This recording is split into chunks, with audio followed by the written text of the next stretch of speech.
Welcome everyone to the first episode of Charles Schmidt story. Today is the first episode where we're going to be talking about the untold beginnings of Charles Schmidt, and where you all will be able to know and learn his story.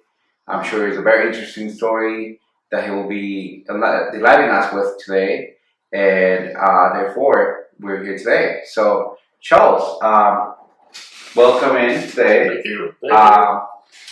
I know that everybody, or at least most people, knows you by being this guy who drives a Tesla, who basically goes to rich people's parties. But I'm sure that barely anybody knows where Charles comes from. I'm sure that not everybody knows, Charles' childhood. Not everybody knows, what it's like, what decisions, what moments you have gone through life to make it to where you are now. And I think that that's the reason and the purpose of that video, right? To tell people your beginnings, right? So tell me, Charles, tell me a little bit about who you are. Well, my name is Charles Schmidt. I was born in Cleveland, Ohio in 1940. I was the oldest of three children. My younger sister, only sister, just passed away last week, and my brother, who was 6 years younger than me, passed away 6 years ago. So I'm the only surviving part of my generation. I came from a good family. My father's family was a farm family in Ohio, and my dad went to Ohio State University and was the editor of the school newspaper, The Lantern.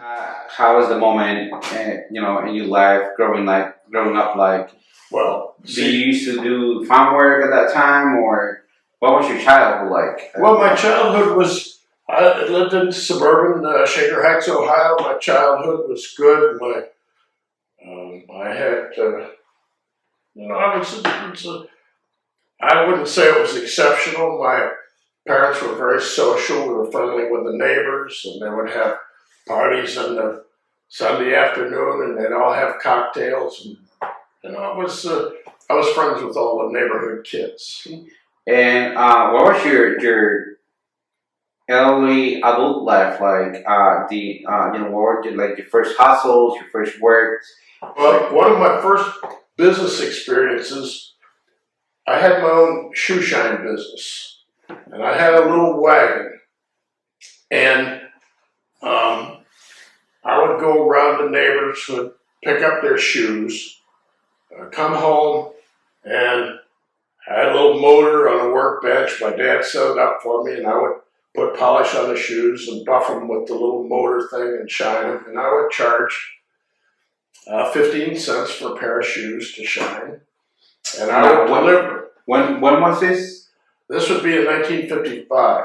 So you were about 14 years old. 14? And I had little paper bags from the grocery store that I would put the shoes in the bag and staple them up and make them deliver. Bring them back to the customer, okay. So I was... How many shoes do you used to shine per day or per week? I would shine like 10, 12 pairs a day.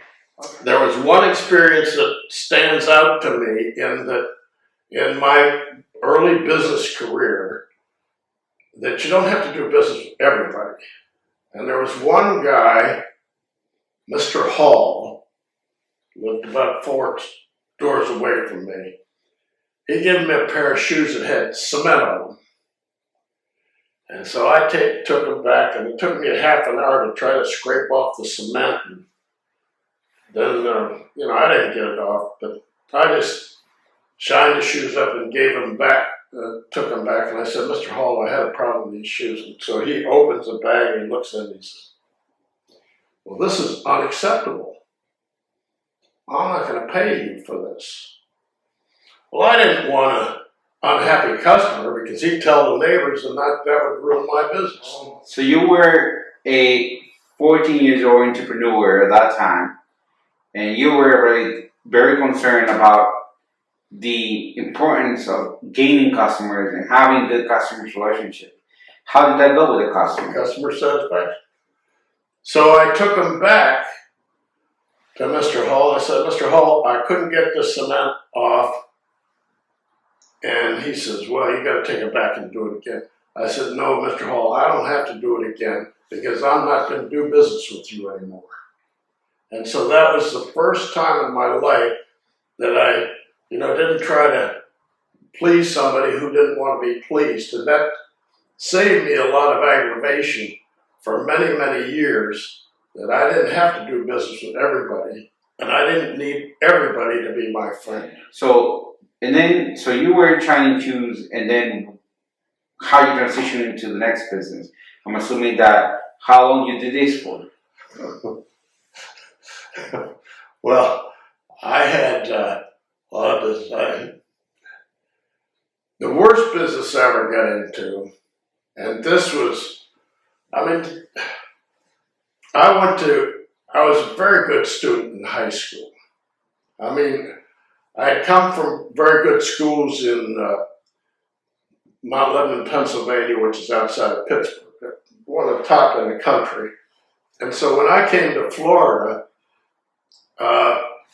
the curriculum was very easy for me because I was already way ahead of them. So I made straight A's in high school. And besides that, usually it's very difficult to make friends. You have to do something different. You have to be a great football player, a great basketball player, or a great, anything. Even a good student, or a member of such and such club, or be able to sing or something. I didn't have any qualifications when I got to Fort Lauderdale High School. I was kind of a scrawny kid. And so I decided to run for the student council, the student government at my high school. There was 7 people running for treasurer. And so I knew that if I give a speech, just like everybody else, if I say that I couldn't tell them I played football because I didn't. I couldn't tell them I was on the basketball team, which I wasn't. I couldn't tell them that I was a member of any service club or on the honor roll. I didn't have any qualifications. You basically have no background whatsoever. There's nothing that So I figured that I have to make a speech that's a little bit different. And a treasurer is in charge of the finances of the student council, the money, and keep track of that. And so I made up some funny speech where there was Pepsodent toothpaste was very popular back then. And I said, you'll never, and I ended it with a TV jingle to the Pepsodent commercial. And something like, you'll never wonder where your money went if you elect Charles Schmidt to be treasurer, or something like that. It all rhymed. I don't remember the exact words of it. So I take the speech to the principal. He's got to approve all the speeches. And so I said, he says, this speech is unacceptable because this is a serious thing, running for student council, student government. You've got to be responsible. You can't write something silly like this in there. So I knew that if he wasn't going to approve my speech, there's no use giving it because I wouldn't make any friends, which I wanted to make. I'd be just up there and they'd all vote for the captain of the football team or whoever else I was running against, whatever they're called. So I went to the auditorium, and we had 22. I think there was about 500 or 600 people there in the auditorium, and there was one seat open, and so I knew that was my seat.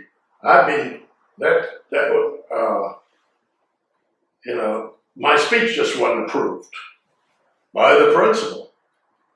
Well, he was off to the side, and the whole election speech program was run by the current president of the student council. So I knew my name was on the list and he was on the side. So I walked out the back of the auditorium, walked around, got on the stage and sat in my seat. And the principal knew that I wasn't supposed to be there. He had a very stern look on his face. Program went on, speeches for president, speeches for this. And I was looking at the audience, and half the audience was falling asleep, It's boring, I was on the football team, and I scored 4 touchdowns, and I did this. I didn't do any of that. So when I started off with my speech, they were falling asleep, just like they were falling asleep with the rest of the speeches, until I got to the part with my little jingle, my little funny little cartoonish jingle at the and they started laughing. Well, in the election, the whole student body was over 2,000, but I got 522 votes, and the next closest person got 99 votes. Wow, that was a very significant difference in votes. So what happened then? The outcome was I got to be elected. You got to be the treasurer? I got to be elected the treasurer, of course, and also the 2 clubs that they had that everybody wanted to be my friend. I bet. Do you consider that it was luck, or do you think that it was persisting? Because you were saying that you were told no, but you were persistent enough to go sit there, and you saw the empty seat, and you got it there, and you made it because of you took advantage. What was an opportunity? Of the opportunity. I wasn't going to make any friends if I didn't do something, and if the principal told me get up and get out, I would have got up and get out. So it would have had the same result. Gotcha. But he didn't. Gotcha. Perfect. What was life after that? Did you? Well, life in my high school was just, great. The rest of my high school career was terrific. Did you actually end up going to college? Did I go to college? Yes. I did go to college. Now that's another interesting. Colleges recruit good students. I mean, including Harvard University, which is one of the best in the country. Mm-hmm. So I got an invitation to go to Mr. Lindsley's home in Coral Gables. Mr. Lindsley was from Harvard, very rich, very nice home. So I get to Mr. Lindsley's house down in Miami, and it is one real fancy big mansion down there. So it comes time to sit down at the dinner table. I go sit next to Mr. Lindsley, and I get to know him. I like him, and he likes me. And he says to me, son, you're going to Harvard. This is when the alumni had a lot of pull. He gives a lot of money. Whoever he says goes to Harvard, goes to Harvard. That's just the way it works. So I have to go through the formalities. My grades are good enough to get in. I'm all set. I have a pass to get into Harvard. Mr. Lindsley, very big donor.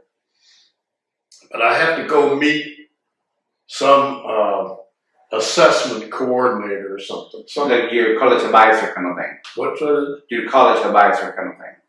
I go down there. And this guy,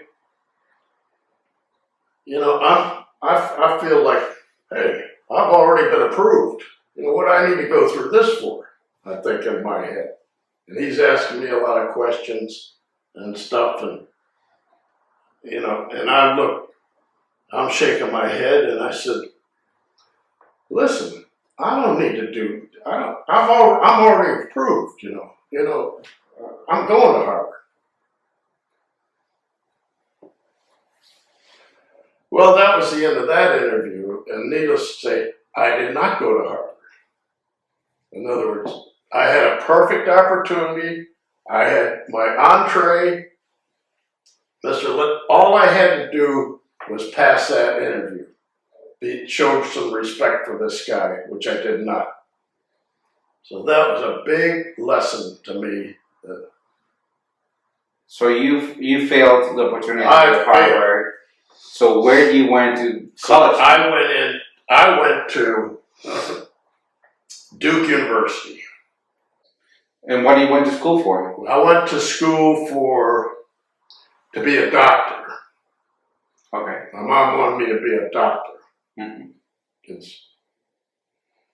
So I didn't want to be a doctor. My mom wanted me to be a doctor. So I go there, and I remember in the biology class or whatever it was, first year, we have to cut open frogs and stuff like that, like I'm doing an operation on a frog. And I couldn't stand the formaldehyde, and I didn't like it, and I couldn't. It was just terrible. And so I said, I can't do it. Well, you can do something else. And so I go to liberal arts. But I don't like school. I don't like going to the university. Okay. So what you ended up doing? Well, I went a couple of more years until I got kicked out of the university. And the way I got kicked out is I went 3 years and my grades weren't very good. So I went to summer school, and I had some rich friends of mine. My dad didn't let me have a car. So if I want to have a date, I gotta borrow somebody's car. So I borrow the car, and then I gotta put $1 or $2 worth of gas in. And so I was always behind. Hated it. So Okay, well, this is the interesting point. So I go to summer school, and I know that I can get out in the first semester of my senior year, so I could graduate early. Well, I had two rich fraternity brothers, both going to summer school, that had real nice cars. One of them had a big Dodge convertible, another one had a MG convertible. And they were going to rent a little house off campus that we could stay during summer school. Well, Duke was a very strict Methodist religious school, and you're not allowed to live off campus. But I was living with them to save the $40. I wouldn't have to pay for the dorm. And also, they told me that if I arranged the weekend parties, they would pay for all the food and everything. So that's a great deal for me. I love arranging parties and driving their cars. And so there was a nursing dorm down the street from our little house. So I go down. I invite a bunch of nurses to my party. And so we have this little party over at the house, and everybody's having a real good time. I would make this punch, a bunch of fruit juices in it, and grain alcohol. So we could all get drunk, you could get one little bottle of grain alcohol, you could get 10 people drunk. Well, one of the girls, and I remember her name, Ann Donnelly, that's over 60 years back, she went back to the nursing dorm and said, we just had a party down at Charles Schmidt's house, Oh, so much fun. And the dorm mother says, well, isn't he a student here? And yeah, he's a student here. He lives downstairs. Is he living with his parents? No, he's not living with his parents. He's not supposed to be living off campus. Unless he's living with his parents, he can't live off campus. So that all got around. So I got suspended and the other two guys got suspended because we violated the rules. I called my dad up and told him what happened, and he said that I should be ashamed of myself, which is true. You should be ashamed of yourself. I said, yeah, Dad. He said, I don't ever want to speak to you again. I don't ever want you to come home. Ever. So you were at Duke University 3.5 years. for 3.5 years, and then you got I got suspended. kicked out. You got kicked out. Suspended for 1 semester. I never went back. You got kicked out for partying, which was not allowed, and now your dad doesn't want you home. What do you did then? Then I had $25 in the bank. And I go to New York, because I'd worked summers up there. And I'm going to get a job in the stock brokerage business. I'm going to be a clerk. But I have no money I get there on a Friday and I can't go to the bank to cash a check, because it doesn't open until Monday. So what happens then? Do you end up getting a job? I end up, yes, I get a job as a clerk in a county department down in Wall Street. And I keep that job for a year and 2 months. Now, why a year and 2 months? What happened then? Because then, during that time, I passed the New York Stock Exchange examination, which qualified me to be a stockbroker. Okay, so you became a stockbroker. I could be licensed. I was not I have to be hired by a company to be a stockbroker. Okay. And what happens then? I'm in a Wall Street firm, and I go down to the sales department and ask the head of the sales department if he'd hire me as a stockbroker. And he said, no, you've got a lot of nerve, and we don't hire guys that don't have a college degree and to be a stockbroker. Furthermore, you're not 25 years old, and no, we're not hiring. So what was your reaction like? I quit. You quit. Yeah. So you quit because you were told that you were not 25 and that you were not qualified to be a stockbroker at that time. Well, he wouldn't hire me because I wouldn't be successful. Usually I need an older, more mature, more experienced, better educated. So what you did then? Well, I sort of mended my family relationships, and my dad said that he had a friend that was opening a stock brokerage in Fort Lauderdale office. They're a good buying company, and he'd get me a job. He talked to the guy that I could go to work there. and how was success at that time with that company? Well, I didn't do very well because there was only 4 people in the office. It was an 8-man office, and it was a real struggle. And my dad gave me a little business, but he wouldn't refer any of his friends to me because, as far as my dad was concerned, I was an irresponsible kid, and he didn't want to embarrass himself by referring his friends to me as a stockbroker, and I'd lose money for his friends. The value of his friendship was, with his friends was important. So your dad was helping you by giving you some type of businesses, but he still had this thing of what happened in college where he thought that you were responsible. And so what was the breaking point for you with that brought you to make a decision to success and getting out of all those things, out of all those bad experiences? Well, it did not happen to be genius. It happened to be a stroke of luck.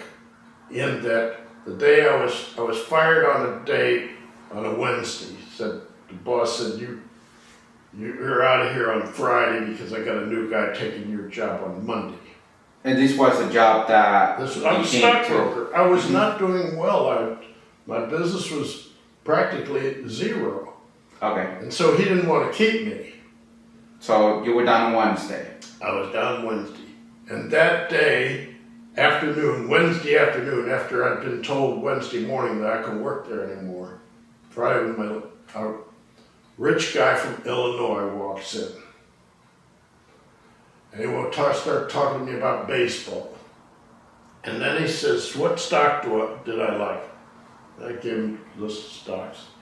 He says, okay, buy me 400 shares of each one of those.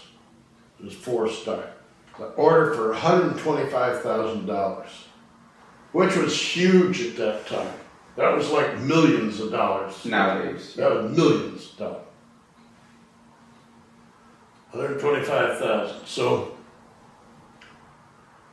I said, well, look, Mr. Hauser, I've been, Friday's my last day, and this won't settle till next Wednesday. It was a 7-day settlement, and I said, I probably won't get paid. He says, well, you go see if you get paid for this. I'm not going to give you the order if you don't get paid. So I go to the boss, and he says, yeah, we'll pay you, but you're still, you're done. So the Hauser called me up the next day and he says, do you still like those stocks, son? I said, yeah, sure. Buy me another $125,000. That's on Thursday. So Friday, the boss comes to me and says, Friday, he says, the guy that's supposed to show up Monday, he changed his mind. He's not going to join our office, so you can stay on till I get somebody else. Well, within about 3 or 4 years, I was the #1 producer there. Wow. So that was one break. It was luck. It wasn't any genius or anything. It was just that magical part where this guy showed up. It had to be a stroke of luck. That's great. So everyone, with that stroke of luck, this is the first episode of this video, the Untold Beginnings of Charles Schmidt. I hope you guys learned a lot from this. I know there's questions that you may have, so stay tuned for the next video where we will be learning more about the life of Charles Schmidt. Thank you guys.